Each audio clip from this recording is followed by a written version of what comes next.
Bakery business concept custom cake bakery business. So customize cake நம்ம எல்லா special அக்கேஷன்ஸ்க்கும் நமக்கு தேவைப்படுது. இன்னைக்கு வந்து பர்த்டேவாக இருக்கட்டும், ஒரு ஆனிவர்சரியாக இருக்கட்டும், ஒரு வெட்டிங்காக இருக்கட்டும், ஸோ இந்த மாதிரியான எல்லா ஸ்பெஷல் அக்கேஷன்ஸ்க்கும் இன்னைக்கு கேக் தேவைப்படுது. ஸோ அவங்களுக்கு தேவையான கேக்ஸு ஒரு டிசைனை வந்து கஸ்டமைஸ் பண்ணி கொடுக்குற ஒரு பிஸ்னஸ் தான் கஸ்டமைஸ் பேக்கரி பிஸ்னஸ். ஸோ இந்த பிஸ்னஸில் பார்த்தீங்கன்னா உங்களுக்கு டார்கெட்டிங் கஸ்டமர்ஸ் வந்து ரொம்ப யூனிக்காக இருப்பாங்க.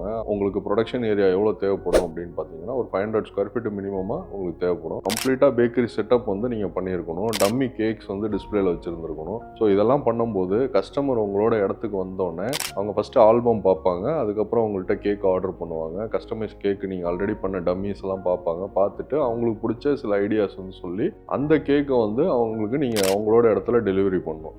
இந்த பிஸ்னஸ்க்கு மார்க்கெட்டிங் ஸ்ட்ராட்டஜி என்னன்னு பார்த்தீங்கன்னா ஒரு வெட்டிங் பிளானராக, ஒரு ஈவெண்ட் மேனேஜ்மெண்ட் பண்ணுறவங்க, இவங்கள வச்சு உங்களுக்கு பிஸ்னஸ் வந்து ஃபர்தராக ரெகுலர் பிஸ்னஸ் வர மாதிரி நீங்கள் உங்களோட ஸ்ட்ராட்டஜியை செட்டப் பண்ணிக்கலாம்.